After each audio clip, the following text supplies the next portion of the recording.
Welcome to the Black Girls Heal podcast, where we talk about changing unavailable relationship patterns, healing unresolved trauma, and building a healthy relationship with first you and then others.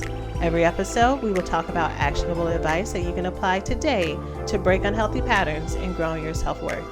I'm Sheena Tubbs. Let's begin. Hello, and welcome to the latest episode of Black Girls Heal. I'm so excited that you are here with me again this week. We have a requested topic from the audience, from you all, and that is trauma bonds.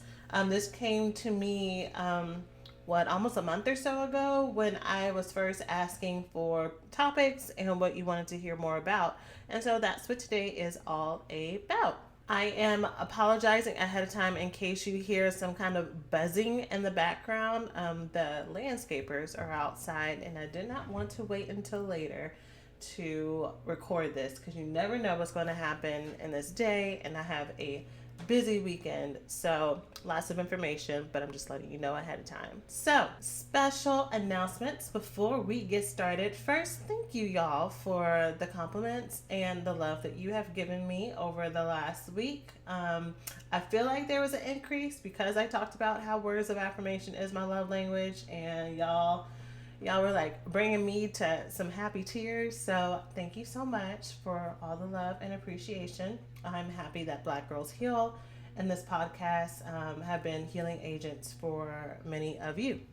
So the next announcement is about the healed and loved woman. So this week I am going to talk a little bit more about it because it is November and we are so close to December. So the Healed and Loved Woman is going to be an experience where I'm going to be taking women on a journey of improving our self-love, healing our family trauma specifically, working through improving our boundaries, getting rid of those inner voices and self-neglect that we have going on, improving our self-discipline. Y'all, is going to be lit. And so doors are opening for that in December.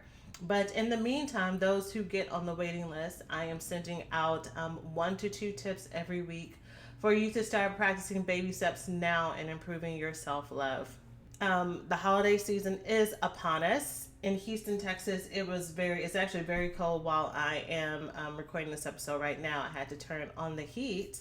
And very cold to me as a native Texan it was 65 in my house. And I was like, I'm putting on some toasty warmth.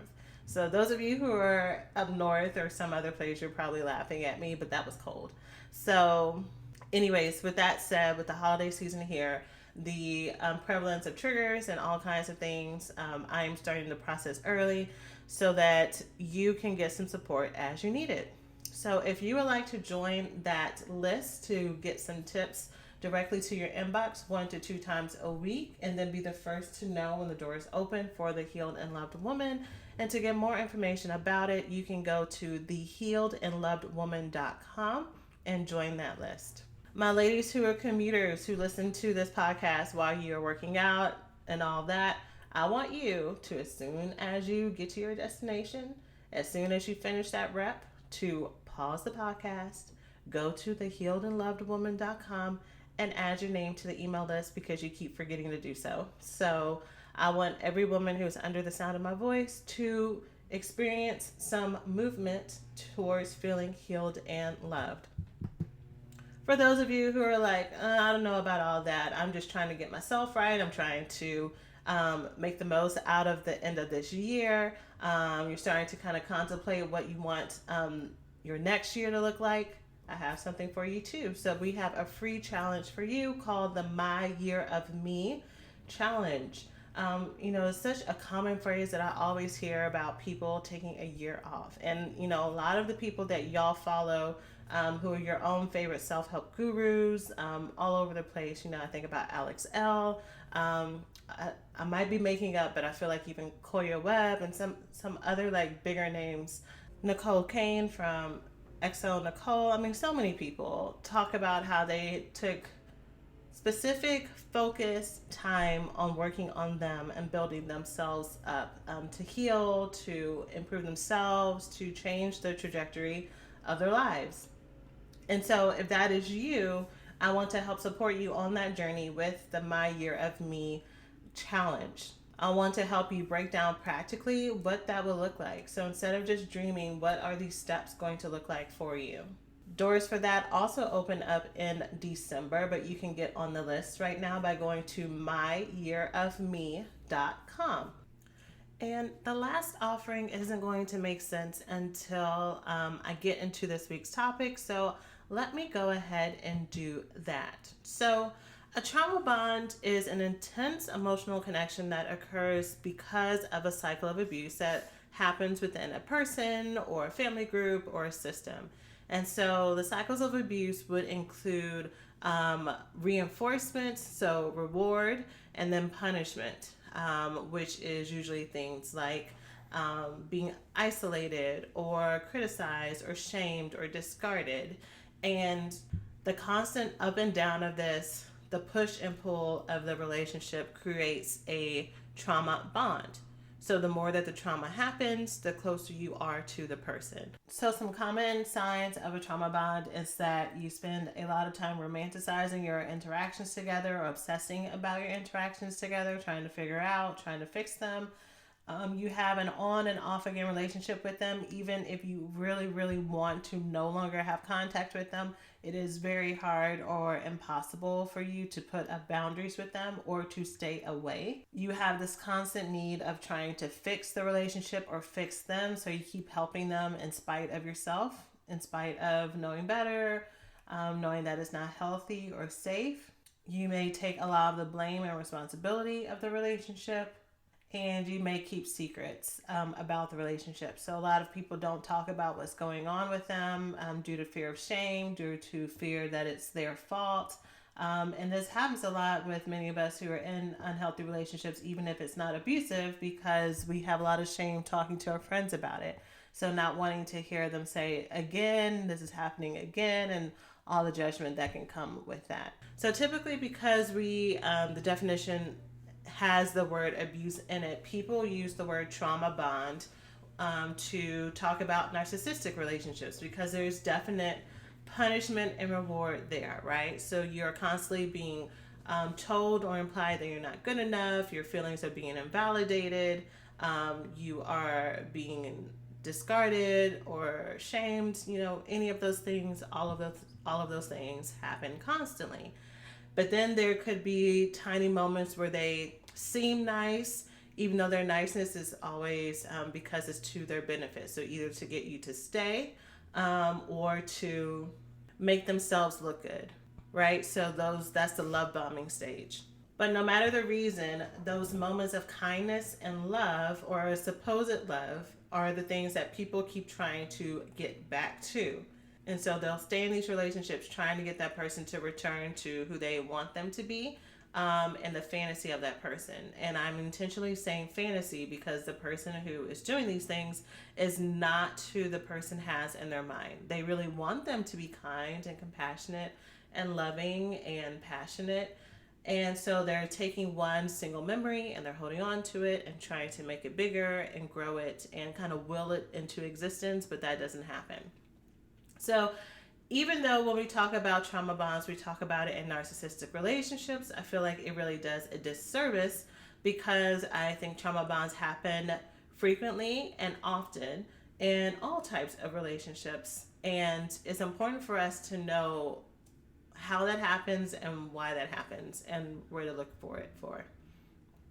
I was just actually on Instagram just scrolling and seeing what some of the popular hashtags say about trauma bonding.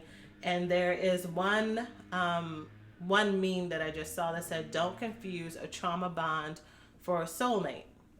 And the reason why that is so perfect for me to introduce is because what happens when you have a trauma bond with someone is you think that you are in love.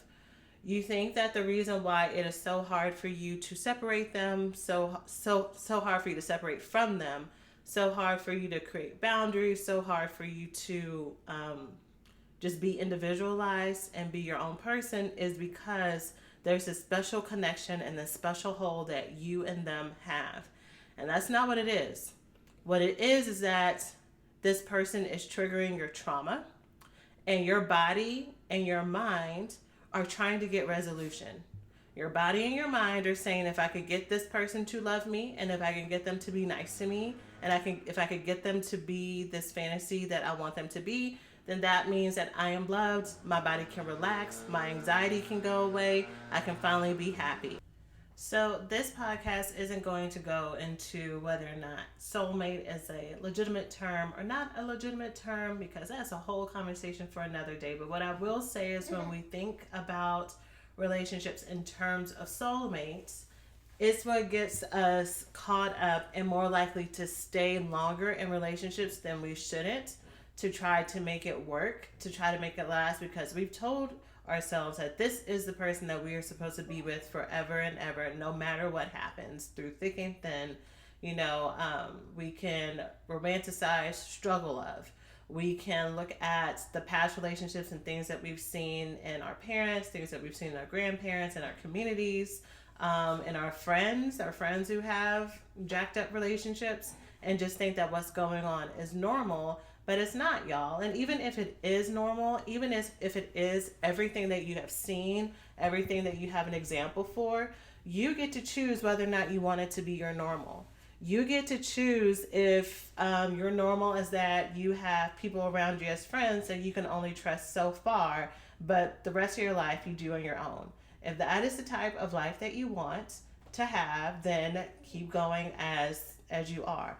If that's something that you don't want, then you need to understand that you have the power to change that. You have the power to heal whatever it is, and in a room of 100 people, you are going to click with the girl that's going to end up being flaky on you, that's going to end up deceiving you, that's going to end up talking about you behind your back, asking you for money, be emotionally draining, whatever it is. You are the common denominator. And if you do not want that to happen, you got to heal that. Right? You got to look at yourself. Same thing when it comes to romantic relationships, whether or not you are attracted to men, women, or both, or all. If you want your normal to be that people cheat all the time and you should just expect it, or you need to hide and deceive and play games and lie and have power and control games to get what you want, then okay. But you need to understand that that is a choice that you are making. That's not how all relationships are. It is not. We create our own realities based on what we accept and what our highest level selves are. And so if your highest level self is a relationship that's only 80% healthy, then that is what you're going to get, unless you're open to experiencing more. And a lot of us will sabotage healthy relationships because we're not used to a different normal. But going back to what I was saying about trauma bonds happening in relationships that are not abusive, I've said in a previous episode that people who are avoidant, like many of us are who are listening to this, those of us who struggle with letting people in, we have trust issues, we kind of put people through the ringer to let them be in our inner circle, and even then we don't really trust them as much. We are not abusive people. We might do things that can feel hurtful and abusive, but we are not abusers, which is different than a narcissist, where this is kind of their template. This is what they do in and out. And other specialists and other therapists will talk to you about how there's a reason for that and trauma and all that, which is true, but I'm not here to sympathize with narcissists right now. I'm here to sympathize with those of you who are on the other side of it. But I do not want anyone to kind of villainize those of us who are avoidants, because people who are more insecure, attached, or love addicted, the term that I use often in this podcast, we do our own abusive and manipulative things as well. So there's blood on both our hands, right? But the way that trauma bonding happens in the love addicted, love avoidant relationships is that the love avoidant will kind of pull away, and then the love addict will kind of like freak out and be like, I want you to come back. And then the love avoidant will be like, oh, you're doing too much. And then when the love addict pulls away more, then that's when the love avoidant will come closer and kind of either feel guilt that he or she is leaving and feels like, oh man, maybe I was just being mean. Maybe I need to be nice and kind of make up for it, even though you really don't want to be in a relationship or be connected to this person. You come back out of guilt.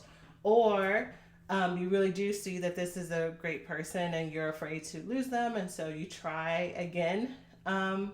But your trying is only short lived. And then you start the cycle, your distancing techniques again, and you start to push them away. You start to get busy. You start to be critical. You start to hang out with other people. You cheat. You do whatever it is that you do. Use porn, alcohol, drugs, or any other substance or activity addictively to try to create emotional space. Whatever it is, you do that. Your partner or your friend or whoever it may be starts to feel that distance. They start to feel that pain. They try to fix it. They try to help you. They try to bring you back. And it doesn't work. And meanwhile, they are increasing their trauma bond towards you. And also, you have your own trauma bond towards them. So, if it is a reflexive reaction for someone to try to get someone who is avoidant or abusive to come back to them to try to fix the relationship because it's part of one's trauma, it is just as much of a reflexive reaction of you to try to come back out of shame and guilt because you feel like you have a responsibility to take care of them or to be nice. It is just as much of a trauma bond of you to find someone who you want to be only semi-connected to, but not really, and constantly keep them at a distance and be an active part of that push and that pull. And because of your trauma, this is how you know how to connect to other people. And that is what constantly gets reinforced over and over again. So what do you do if you have a trauma bond? Well, I already said how you need to look at what you want your normal to be. If this is what you want the nature of your relationships to be like, then keep going. And if you don't, you need to change your normal. There's a saying that says if you change your playground, no, if you want to change your playmates, change your playground, right? So change the environments that you're in, change the expectations that you have to something better, right? Whatever you think is not possible for you, it is. And you seek out those people, you seek out those examples, either in real life or in imaginary or real life from afar. You know, so many of us idealize the Obama relationship. We are constantly hearing about the Pinkett Smith relationship. You know, Black Love, just watch that TV show and pick a couple. And if it's toxic friendships that you're working on, pick a friendship relationship that you like. You know, Gina and Pam, Khadijah and Maxine, any of the girlfriends, whoever it may be for you. Pick those people, put them on your vision board, and let those standards be your new normal. And that is what you're searching for, and that is what you're looking for. And knowing that to get that, you have to heal and change parts of yourself that are limiting that from happening. You know, so many times, again, we can say it's everybody else but me, but it's you that's in these relationships, and it's you that is attracted to them, and it's you who keeps staying, right? So it's nobody else's fault but you. People are just being who they are. You find people how they are, and you can't come into these relationships and places trying to change them. The only person you can change is you. Right, Aiden? Right. My son woke up from his nap mid-recording, and again, like I said, I'm getting through this podcast episode. The next way that you work through a trauma bond is you create distance. There's really no way for me to get around that. A lot of people try to cheat the system and just try to work on yourself and have more boundaries, but you're still connected to this person. Y'all, you can't do that because this person is a trigger to your trauma.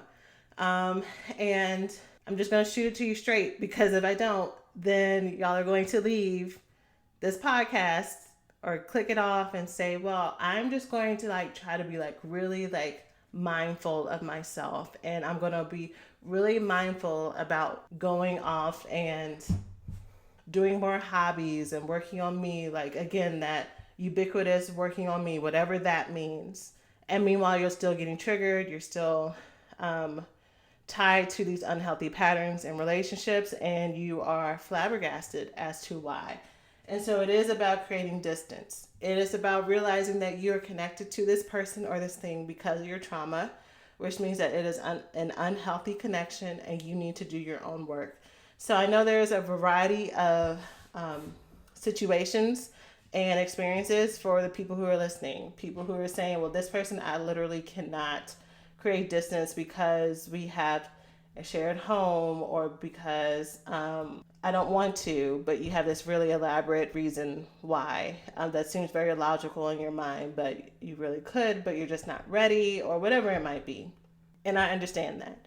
I understand that it's going to take some time, it's going to take some motivation and some willingness to get there, to want to create your own individual experience. Because really, the truth is, some of us logically know that we need to have our own selves and our own experiences, but we are still holding out hope.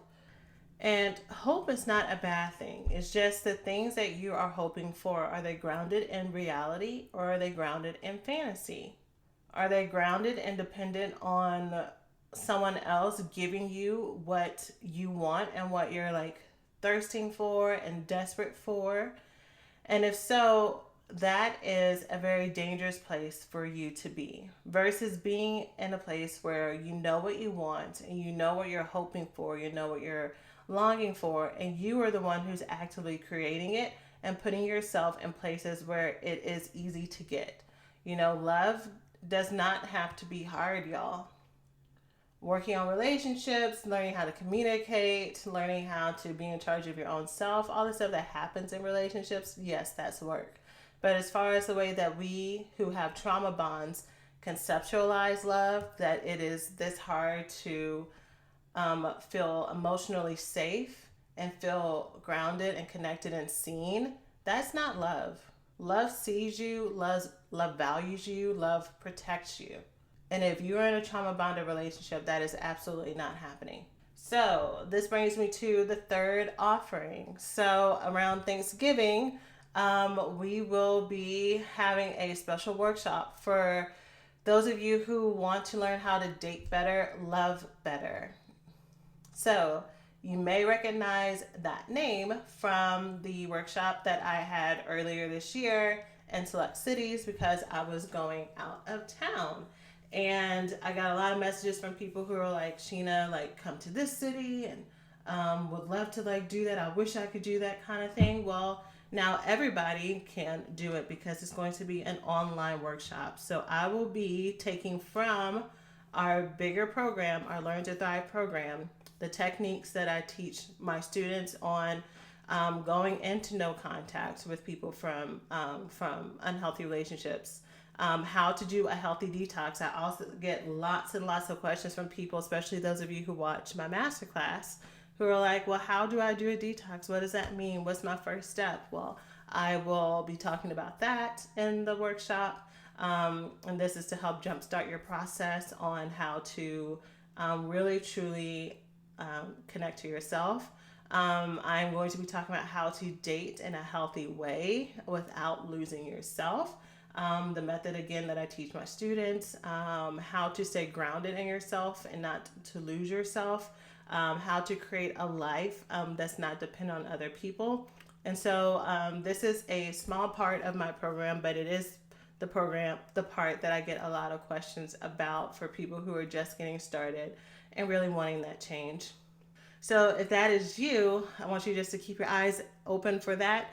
Everybody who is on any of my lists will get notice of that because it will be coming out around Thanksgiving, the Black Friday time period, because it is a special offer that it will only be available for a few days. But I'm letting you know ahead of time for you to be prepared.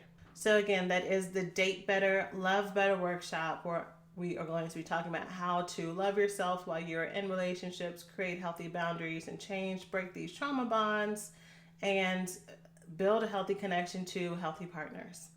So that's it for this episode. Again, as a reminder, I told you as soon as you were done with this podcast, as soon as you hit that parking spot wherever you are, I want you to pause this podcast, go to thehealedandlovedwoman.com and sign up for you to start the process of self-love and getting connected to yourself and healing those inner wounds to start finally feeling enough. In the meantime, I would love for you to join me in our free Facebook group. You can join us by going to blackgirlsheal.org/group and it will take you directly there, or you can just search for Black Girls Heal on Facebook and join our group that pops up. And Follow us on Instagram at blackgirlsheal_. And if you are enjoying this podcast, please leave a review on iTunes so more people can find it. I hope that this episode was helpful for you today, and I will see you next time. Take care of yourselves.